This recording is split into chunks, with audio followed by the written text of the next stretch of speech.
Hi everybody, welcome to the Fire Hoplite channel, and today we are going to be doing our Marathon review. So Marathon, Bungie's latest offering, has thrown its hat into the extraction shooter ring. Hoping to be carried by Bungie's reputation as a top-tier AAA developer and the backing of their new partners, Sony Interactive Entertainment, Marathon hit the market on March 5th, 2026. The result? Well, we'll get to that in a bit, but first, how is the game itself? It's good, but it's not great. I do give a lot of credit to Marathon's art design and direction. Unique and met with mixed reactions, I do like the plastic future / what if MS-DOS never got supplanted by Windows sci-fi look. It definitely stands out, and despite its mixed reaction, I do expect it to be imitated. Usually, the first innovator isn't the most popular. The UI, also maligned by some, I find charming in its way, and while there may be too much text and too many pop-ups, it's something you do get acclimated to, and ends up being more endearing than something that you have to endure.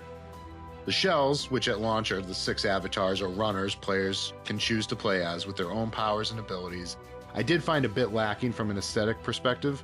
They aren't terrible, but not great. They do fit into the world and environment that Bungie has built in Marathon, and skins that you can unlock or buy do make them look better. Overall, while the character models aren't the best, the rest of the game does look great, and the UESC, the PvE robot enemies, look cool, and their AI is top-notch, making them both challenging and engaging in firefights. The map design is very good as well. Multiple levels, buildings, tunnels, vents, ladders, and geographic features means there are multiple attack angles and hidey holes throughout. Bungie also did a good job, though I will admit they are annoying, of putting environmental hazards in the game to funnel and force players to confront each other or UESC enemies. Though I will admit, the ticks and poison plants are more annoying than anything, and the ticks themselves are probably the worst looking part of the game. Marathon is not a walking simulator, and while you can hide and not be bothered, as soon as you start doing contracts, missions via the 6 factions in-game, or try to get good loot at the various named points of interest on each map, you are going to have to fight for it. Which is, after all, the point of extraction shooters. The action is frenetic, exciting, and deadly. The best part of the game, by far, and as to be expected from Bungie, is the gunplay and the gameplay. The abilities that each shell has lends to different playstyles and strategies. The guns, likewise, are varied and have solid weight and feel to them. And in my playtime, I haven't really come across a gun I didn't like using. There's definitely a tier list, but for the most part, you can load out whatever you want and will have a chance to exfil successfully, with probably a kill or 2 under your belt. The game takes skill, and is difficult, but enjoyably so, and the loop of missions contracts can get addicting. Runs have a maximum time of 25 minutes, and load times are fast, so it's easy to bang out multiple runs quickly, as you can exfil after 5 minutes in a map. Balancing isn't that much of a problem because loot comes and it goes. Some of the shells may be more powerful than others, but that really comes down to player skill, and no one shell seems broken. The factions, limited as they are in the way you interact, are interesting with their own unique themes and goals, which are very distinct from one another. With seasonal resets, another thing that some may perceive as a knock but are a standard feature with extraction shooters, there is a replayability there where you can focus one faction one season and another the next. It also lets players relax when it comes to losing gear, as it's all going to go away anyway, so the game system eliminates the gear fear or timidity that would assuredly come if seasonal wipes were not implemented. Hearing all of this so far, you're probably thinking, where's the not great come from? So far, it's just that the shells don't look awesome, but the gameplay is good, the factions are unique, and the art style stands out, and the game system is typical for an extraction shooter. That is all true, but now where the disconnects and negatives come is in the story, the amount of content, and the business model. But let me start with what I think is the biggest reason there is a disconnect between Marathon and gamers: expectation. Bungie is responsible for 2 separate billion-dollar franchises, both of which have shaped generations of gamers with Halo and Destiny. Both were sci-fi shooters that featured some of the most celebrated PvP gameplay ever seen, as well as traditional campaigns.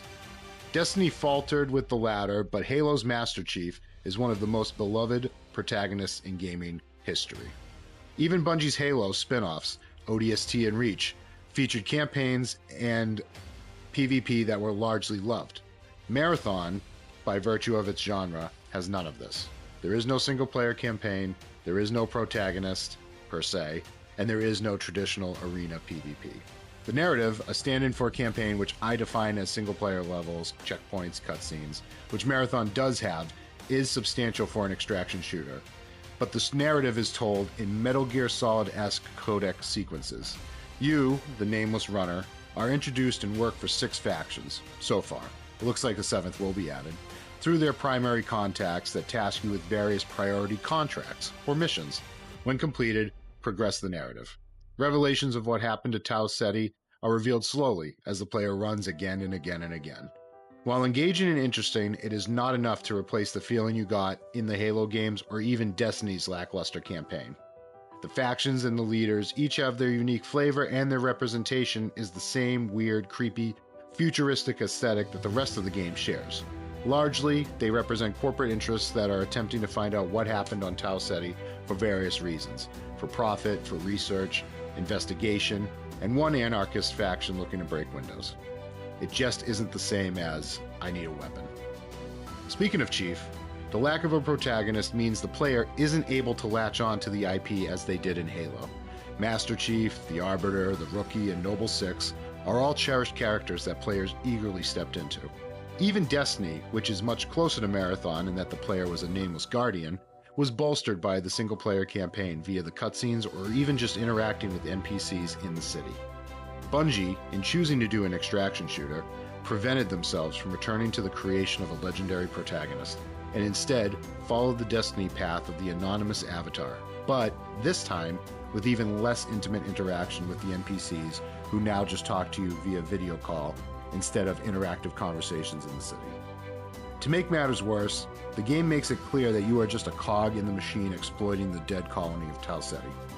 There are none of the stakes that were inherent in Halo and Destiny, which were battles against enemies who posed an existential crisis for humanity and its survival. In Marathon, you are a human piloting a shell, fighting robots and other shells for loot and money. Do you see when you hear that out loud, what a downgrade that is from Halo and Destiny? The human struggle in Marathon has already ended. It was the colonists of Tau Ceti who are now dead and gone.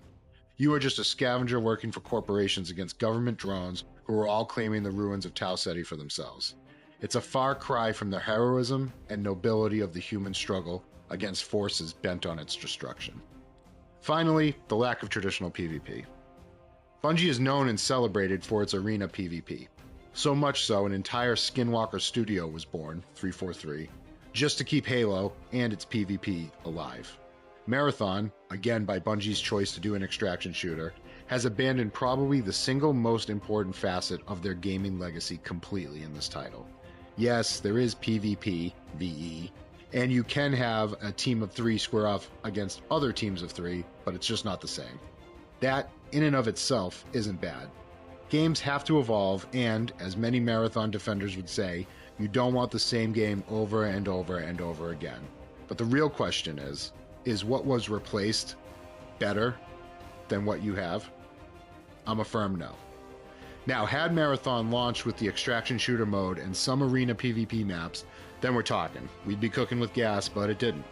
And the inability for Bungie to meet the expectations that their success has put upon them, ultimately, is a big reason why Marathon can't help but disappoint. Many Bungie fans are going to look at Marathon and want more or something different. Even its staunchest fans are hope posting about additional game modes. There was a fundamental miss on what fans wanted and what was delivered. Does this mean Marathon is a victim of Bungie's past success? Yes. But they and Sony must have known going into this that the expectations for Bungie's next IP, the one that they were moving on from Destiny 4, was going to have high expectations. Beyond the expectations, though, there are other factors that have this game sitting with a mediocre player count, and they are factors more or less outside of the quality of the gameplay itself. Bungie's reputation, Marathon's business model, and the amount of content. It's no secret that Bungie, in making Marathon, left Destiny 2 specifically, behind. Now, I played Destiny 2 at launch, and probably for a year after its release, but dropped it after that. I also played Destiny at release all the way through and up to Destiny 2, all expansions, etc. I really liked Destiny, despite its launch campaign being pretty lackluster, because the PvP was dynamite. See how that helps you? The raids were awesome and new for first-person shooters, and the gameplay overall was great. However, from what I have seen and read, fans feel like Bungie pulled the rug from underneath them as far as Destiny 2 support is concerned. Never mind switching to free-to-play model and the nickel and diming microtransaction hellscape that can become. In the lead up to Marathon's release, what you had was a jaded fan base from your most recent game feeling betrayed, and what they were offered in return was a game that wasn't Destiny 3, and it wasn't in the same vein as Halo or Destiny, with no traditional PvP, no single-player campaign, no raids.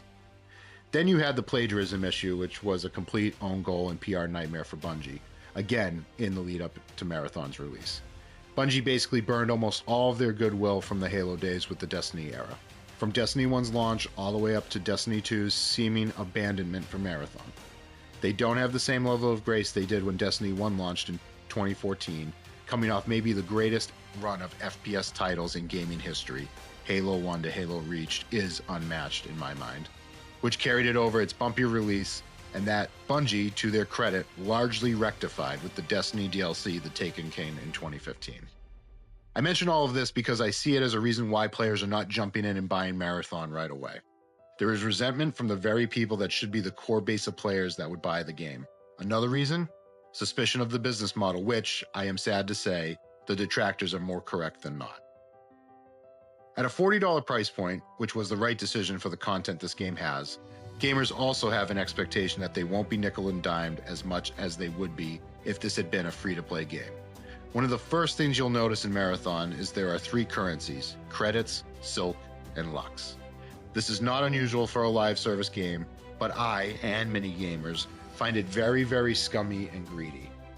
There is a way to do this where the players won't feel ripped off, and here I have to cite Helldivers 2 as a game that did it correctly, and it's a good comp because it is also $40. Helldivers 2 also has 3 currencies: credits, super credits, and medals. All 3 can be farmed through grinding the game. Super credits are needed to unlock war bonds, battle passes more or less, which give additional weapons and cosmetics. But by grinding, you don't actually have to spend any more real money to unlock all cosmetics, weapons, etc. You pay real money to get more super credits to speed up the process, but it's not a necessity. That is not the case with Marathon. With Marathon, only credits and silk can be farmed through grinding. Lux is purely real money translated into in-game currency, and Lux is needed to unlock the premium battle pass, where additional cosmetics are locked behind, aka they've paywalled content in a game that you already paid $40 for, with no way to grind in-game to get it. If that wasn't bad enough, the premium content is pretty skimpy so far. 1 weapon skin and 1 runner skin with some other minor cosmetics. Nowhere near bang for the buck. If that wasn't bad enough, when Marathon launched, $10 got you 1,100 Lux, and the price for a premium battle pass was 1,120 Lux. Yep, they were going to make you spend $20 to get 2,200 Lux so you could drop 1,120 Lux on the battle pass, diming you for $10. Scummy, scummy, scummy. Now, due to rightful backlash, Bungie has amended this, and the $10 Lux purchase now gets you the 1,120 Lux. But still, I'm hesitant to give credit to Bungie for correcting their greed only when faced with backlash. Much like how they apologized and paid/gave credit to the artists they plagiarized, doing the right thing with a gun to your head does not take a ton of courage. This was a terrible look for Marathon and Bungie. The skimpy delivery of content, the nickel and diming, it's just beneath a developer of their stature. When you have smaller developers, like Helldivers 2's Arrowhead, not trying to pick the pocket of their players, it makes it look even worse. And it is hard for me, in reviewing this game, to recognize the business practice beneath it and not have a bad taste in my mouth, which, ultimately, impacts the way I look at the game itself. Value is important, and when you feel like a mark, it degrades the experience. Overall, Marathon is a good game, but it's a game that yearns to be and should have been more. It is wild to think that the same developer that gave us Halo 3's heat maps, theater mode, forge mode, a campaign, PvP, skins and cosmetics, armor customizations and shaders for weapons and armor, all unlockable in-game, for no extra money, all in one package in 2007, 20 years ago, for $60, is now giving us Marathon in 2026, which, at launch, is 3 extraction shooter maps, 6 shells that can only have skins applied, no armor customization, a battle pass for $10 extra to unlock 50% of the cosmetics available season to season, no heat maps, no theater mode, no forge mode, no campaign, no traditional PvP for $40. What is frustrating is that I strongly suspect that Bungie has a lot of content ready to go, but in the big 2026, every AAA game has a roadmap where they plan to slow walk content they've already created to try and, once again, bilk more dinero out of their customers. You can clearly see that another faction and 4 more shells are coming, but no, sweet summer customer. You have to wait and give us more money for the full game. Thank you for your early access purchase, which we aren't calling early access. Ugh. I think a lot of what I've talked about are reasons why people aren't giving Marathon a chance. Bungie's past accomplishments, Halo, are great, but its reputation has taken hits in the Destiny era, so your most recent fans are jaded. The game and genre are not what longtime Bungie fans wanted. The art direction, though I like it, is clearly not a mass appealing, and may be a little too weird and out there for the mainstream. The live service era of gaming is largely viewed negatively by the gaming consumer at large, and Marathon is that. All of that could be gleaned ahead of release. Now that the game is out, and you're finding out the content is skimpy and the pricing is greed-themed, that will probably drive even more customers away, as they'll see their fears of a predatory, corporate-driven business model proven true. Speaking of business model again, financial outlook is another reason gamers are hesitant, because as a live service game, if there are no players, or not enough, the game could just get pulled, and your $40 purchase to own, not really own Marathon, could be for naught. Never mind if you spring for the battle pass, or buy additional cosmetics for a game that could go defunct relatively quickly. I've been one of the more positive people as far as what I think the budget was for this game. With a 4-year development cycle, from what I've read anyway, I have posited that the game budget is around $100 million, maybe another $25 million in marketing, which, if correct, Marathon could be profitable for Bungie and Sony if they can move around 3 to 4 million units. They could, with DLCs, updates, and patches, pull the game out of the fire like they did with Destiny 1. However, it's all going to come down to Sony feeling like that can happen. If the budget is larger than that, with some estimates ranging up to $250 million, then I don't see profitability happening. However, I am also of the opinion that Marathon is not make or break title for Bungie. I don't think if Marathon is a failure or simply a cult hit, which it is looking like it will be, that Sony will shutter Bungie, and I don't think Bungie will have that many layoffs. They made billions off of Halo. They made billions off of Destiny. They were purchased by Sony for almost $4 billion. I think it's very possible that Sony asked them to create a bridge game to try and get some momentum for what will be their all-in make-or-break title that will be a Sony exclusive for the PS6. I could be wrong, but that's just the feeling I get looking at and playing Marathon. There will be gnashing of teeth and great wars on social media over this game, but no amount of retweets or likes are going to change the fact that Marathon is a mid-game, not because of its gameplay, but because of the limitations it has based on its genre, the lack of content, and the business practices that have been built into it by Bungie and Sony to try and squeeze as much money out of its players as possible. Gamers have been screaming that they hate these practices and they want bang for their buck. They're going to get it elsewhere. There is more competition than ever in the video game space, and players are not beholden to give AAA studios their money, no matter how storied their past titles may be. Until that lesson is learned, I expect more and more AAA titles and their studios will fall by the wayside until they start taking these lessons to heart. Marathon should, and will, get some runway. They have a chance to right the ship, which some other games never got. I'm hopeful that they will start delivering more content for their players. I would love to see a PvP game mode emerge. TDM, Slayer, Capture the Flag, whatever. My big pipe dream would be a 10 vs 10 big team battle, but I recognize that probably won't happen. I'm assuming they are working on a raid or some other co-op game mode. I'd like to see them figure out their currency and battle pass issues and deliver more cosmetics than the small offering they have now. But if I am being honest, I don't know if any of that will come. It's very possible that Bungie will continue to paywall content and release it in drips and drabs. It's very possible that there will only be 4 extraction maps in the game. It's possible we'll only get the 4 additional shells and another faction added, who already are mentioned or have slots reserved for them, aka they're probably already created and just waiting for the go sign. But will they be paywalled? At this point, I'd have to say yes, which is a shame. It would have been much better for Bungie and a real boon to their customers if all of this content was there at launch and then expanded upon, not withheld under the guise of a $40 price tag to get you in the door and then rifle through your pockets for more of your money. The meat of this game is good, and it is addicting. I do find myself most sessions saying, okay, just one more run. It's a shame that I can't help but feel like Bungie is withholding content to get more of my money. It's a wrong-headed approach born from spreadsheets and not from love of creation and respect for their fans and potential customers.